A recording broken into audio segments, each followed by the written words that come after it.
One night in bodybuilding history stands apart from all others, and the full account of what happened has never been told completely. The Sydney Opera House, October 4th, 1980. A room filled with the greatest physiques in the sport. A crowd of 2,000 people and a decision that ended careers, fractured friendships, and left a lasting mark on at least one man's life. Tom Platz was close enough to witness every part of it. Now at 70 years old, he is no longer holding back. Most people know him as the Quadfather, the Golden Eagle, the man with the most legendary legs in the history of iron sports. What is less known is that Tom Platz was present throughout that night, backstage, on stage, in the corridors, as the most contested verdict in bodybuilding history was delivered. He watched the fallout unfold. He heard what was said. For decades, he has been careful about what he shares, protecting certain people, navigating a world where the man at the center of the controversy was also a friend, a mentor, and by some accounts, someone who later turned on him as well. At 70, that caution has faded. What Platz has shared through seminars, interviews, and candid conversations over the years presents a picture that is more complicated, more human, and considerably darker than any official account of that night has acknowledged. To understand what happened in 1980, it is necessary to understand the state of professional bodybuilding in the late 1970s.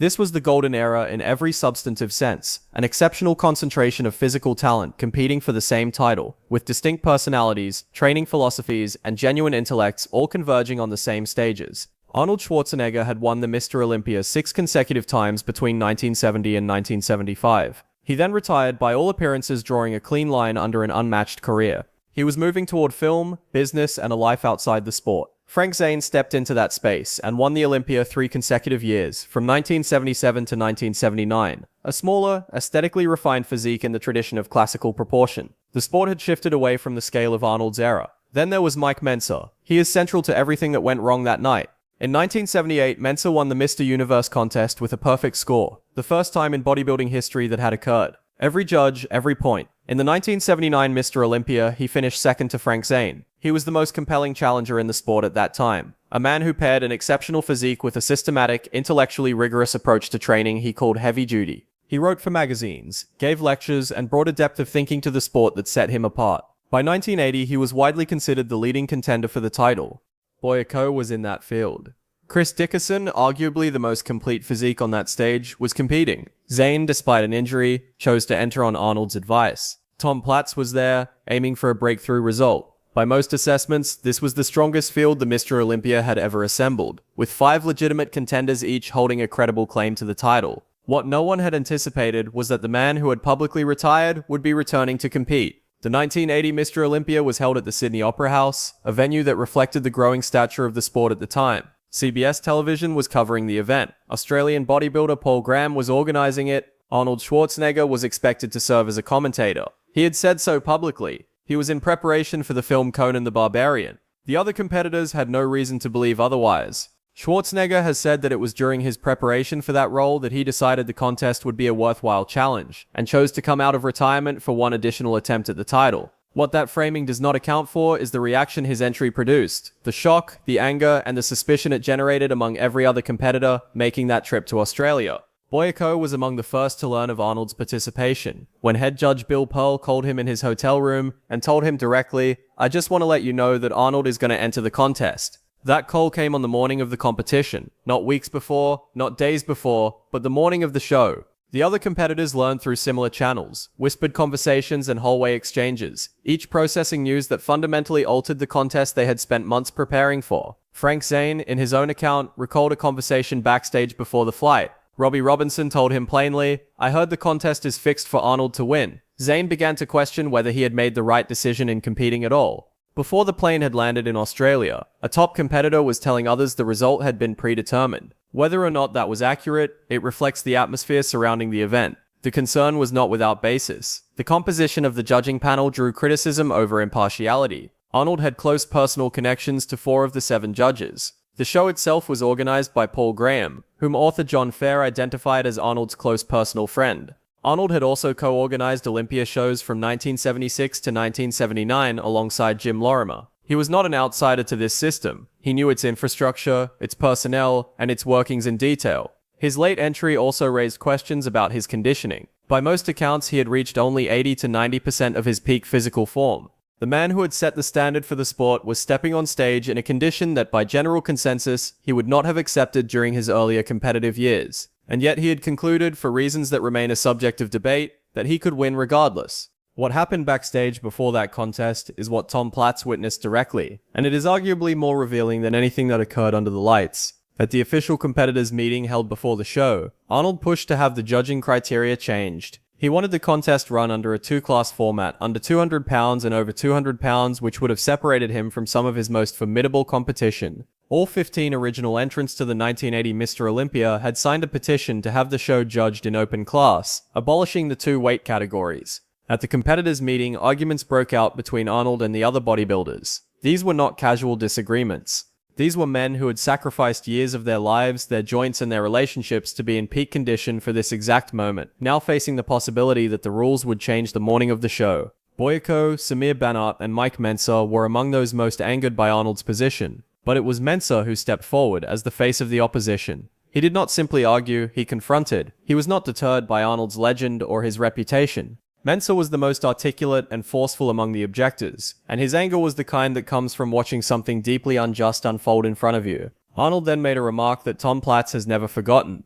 In his 2018 seminar in Zurich, Switzerland, Platz described the moment in detail. According to Platz, Arnold said something about Mike's stomach. "Hey, you have a fat stomach anyhow." The comment was delivered casually, almost with amusement. To most people, it might have sounded trivial. To Mentzer, who had built his identity around physical perfection and intellectual seriousness, it was a calculated humiliation. Mentzer rushed toward Schwarzenegger. Platz was standing there as it unfolded, watching the man considered the favorite to win the Olympia charge at a former champion. They were separated. The meeting continued, but something had shifted. Mentzer had been provoked, and he had responded. Whatever composure he needed for the stage that night had been disrupted by someone who understood precisely how to do that. Arnold then used the stage itself. What he lacked in muscularity and conditioning, he compensated for with presence. He told jokes to competitors during the lineup and stepped out of position to pose. This was not incidental behavior. Arnold had spent 5 years building a public profile that extended well beyond the sport, and on that stage he used it deliberately.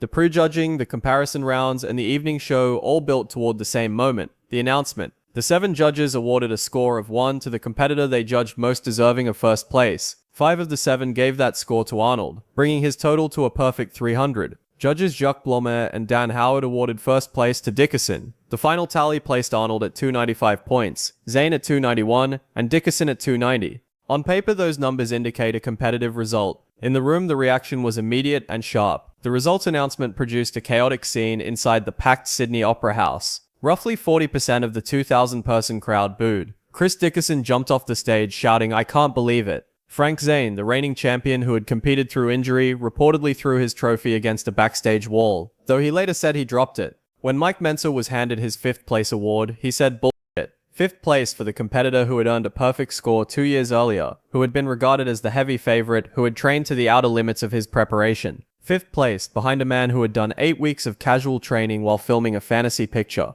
CBS, which had been scheduled to broadcast the event, chose not to air it. The network concluded that Arnold's victory was fixed. Executives later showed Chris Dickerson the footage to illustrate what they saw as questionable judging. A network that had invested in bringing the event to a mainstream American audience reviewed the material and decided against broadcasting it. The 1980 Mr. Olympia became the most disputed contest in the sport's history. It demonstrated that bodybuilding competition could be determined by factors beyond the condition of the athletes on stage. For many of the competitors who were there that night in Sydney, the sport they had committed their lives to had been shown to operate by rules they had not known existed. The consequences of that night did not end when the audience left the Sydney Opera House. For some of the men who had competed, they were only beginning. Mike Mentzer finished 5th in that contest and retired from competition shortly afterward. He was 29 years old, an age when most elite bodybuilders are still near their peak. He never returned to the competitive stage. In the years that followed, he was openly critical of the outcome of the 1980 Mr. Olympia at seminars and public appearances, a posture he believed led to his being unofficially blacklisted by the IFBB, making promoters reluctant to book him.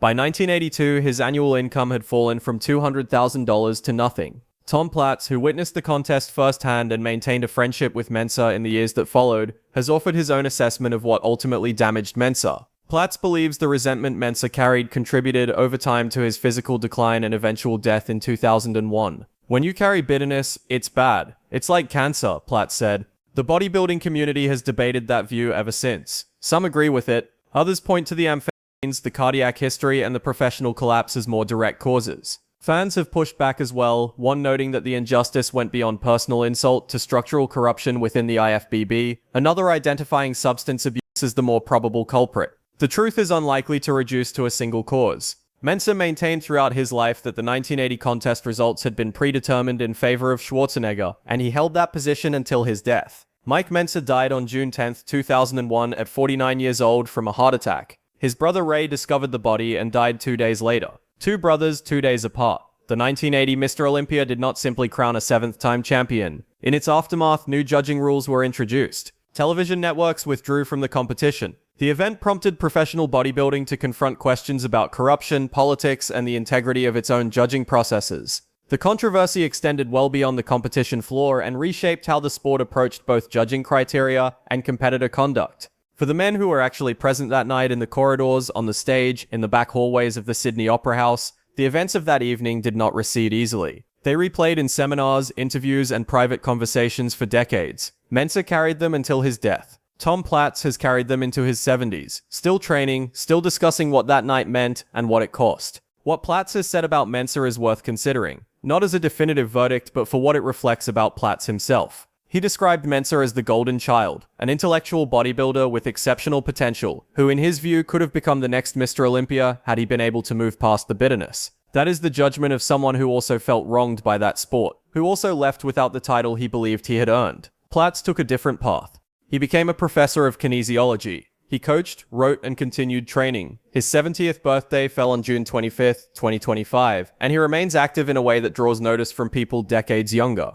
Shortly before Mentzer's death, he reportedly referred to Arnold Schwarzenegger as the best bodybuilder who ever lived. Whatever had divided them had by the end been set aside. Whether that represented genuine reconciliation or simply the passage of time is difficult to say with certainty. The question that has persisted for 45 years is whether the 1980 Mr. Olympia was decided on merit or on other grounds. Historian John Fair has suggested that Schwarzenegger's charisma was likely a decisive factor, the same quality that has left his 7 Olympia victories largely uncontested, despite the circumstances of the last one. Others take a harder view. The crowd's reaction, the CBS executives who declined to broadcast the footage, the competitors who left the stage in open protest. Those present that night witnessed something they did not regard as a legitimate athletic outcome. What Platz observed, standing there, younger and fully aware of the dynamics around him, encompassed all of it simultaneously. The athletic achievement alongside the institutional failure, the genuine greatness of men who had pushed themselves to extraordinary limits, and the way the sport did not always honor what those efforts represented.